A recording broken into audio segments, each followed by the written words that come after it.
Hello guys, നമസ്കാരം. എന്തൊക്കെയുണ്ട് വിശേഷങ്ങൾ? കഴിഞ്ഞ ആഴ്ച നമ്മളും ഇതേപോലെ എമ്പുരാൻ കാണാൻ വേണ്ടി പോയി. ഇവിടുന്ന് 300 കിലോമീറ്റേഴ്സ് ട്രാവൽ ചെയ്തിട്ടാണ് പോയത്. ഞങ്ങൾ താമസിക്കുന്ന സ്ഥലത്ത് രചനയില് അൺഫോർച്ചുനേറ്റ്ലി എമ്പുരാൻ റിലീസ് ആയിട്ടുണ്ടായിരുന്നില്ല. അതുകൊണ്ട് സസ്കറ്റൂൺ എന്ന് പറഞ്ഞിട്ടുള്ള ഒരു ടൗണിലാണ് ഞങ്ങൾ കാണാൻ പോയത്. സസ്കറ്റൂണിൽ 7 o'clock ഷോ, ഫ്രൈഡേ. അങ്ങനെ ഞങ്ങള് ഉച്ചയായപ്പോ ഏകദേശം ഒരു 12 മണി ആയപ്പോഴത്തേക്കും തന്നെ നമ്മൾ ഇവിടുന്ന് ഇറങ്ങി ചുറ്റി കറങ്ങിയുള്ളൊരു വഴി കൂടെയാണ് പോയത്. 2.5 മണിക്കൂർ ട്രാവൽ ചെയ്യുന്നതിന് പകരം നമ്മൾ 5 മണിക്കൂർ ട്രാവൽ ചെയ്തിട്ടാണ് സസ്കറ്റൂണിൽ എത്താൻ ഉദ്ദേശിച്ചത്. റോഡ് ഭയങ്കരമായിട്ട് സ്ലിപ്പറി ആയിട്ട് കിടക്കുക. റോഡിലൊന്നും അധികം വണ്ടികളേ ഇല്ല. അപ്പോൾ വളരെ റിസ്കി ആയിട്ടുള്ള ഒരു ട്രാവൽ ആയിരുന്നു. അങ്ങനെ ഭയങ്കരം ഒരു ട്രാവലിന് ശേഷം നമ്മൾ ഏകദേശം ഒരു 6:15 ആയപ്പോഴാണ് നമ്മൾ സസ്കറ്റൂണിൽ എത്തിയത്. സസ്കറ്റൂണിൽ 6:30 ഞങ്ങൾ ചെന്നപ്പം റോഡ് ഫുള്ള് ക്യൂ ആണ്. സിനിമ കാണാൻ വേണ്ടിയിട്ട് ഫുൾ ബ്ലോക്കായി കിടക്കുന്നു.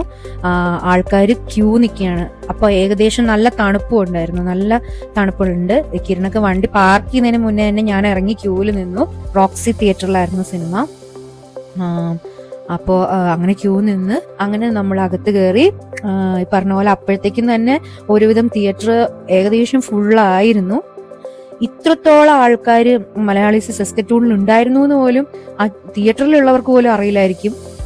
ഇവിടുന്നൊക്കെ ഒത്തിരി പേര് വന്നിട്ടുണ്ടായിരുന്നു. ഇപ്പൊ ഞങ്ങൾ റജനയെന്ന് പോയതുപോലെ ഒത്തിരി പേര് മൂസ്ജോന്നും റജനയെന്നും അങ്ങനെ കുറേ സ്ഥലത്തുനിന്ന് വന്നിട്ടുണ്ടായിരുന്നു. സ്റ്റുഡൻസ് ആയിരുന്നു കൂടുതൽ, ഫാമിലീസും ഉണ്ടായിരുന്നു.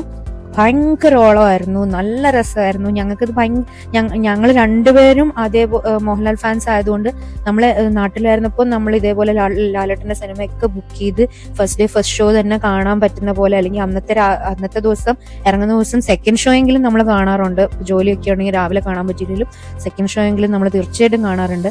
അതേപോലൊരു ഫീലിംഗ് ആയിരുന്നു ഇവിടെ. ഇത്രയും പേര് ഒരുമിച്ച് ലാലേട്ടനൊക്കെ വരുമ്പോൾ തിയേറ്റർ കുലുങ്ങുമായിരുന്നു. സൂപ്പർ എക്സ്പീരിയൻസ് ആയിരുന്നു. കുറെ നാളുകൾക്ക് ശേഷം സിനിമ കാണാൻ പറ്റുന്നില്ലല്ലോ എന്നുള്ള ആ വിഷമമൊക്കെ ഞങ്ങൾ തീർത്തത് ഈ ഒരു ഫിലിമിനായിരുന്നു. നമ്മളത് കഴിഞ്ഞിട്ട് അന്ന് രാത്രി നമ്മളവിടെ സ്റ്റേ ചെയ്യുമായിരുന്നു. കാരണം 7 മണിക്ക് സിനിമ തുടങ്ങി 10 o'clock ആയപ്പോഴൊക്കെയാണ് തീർന്നത്.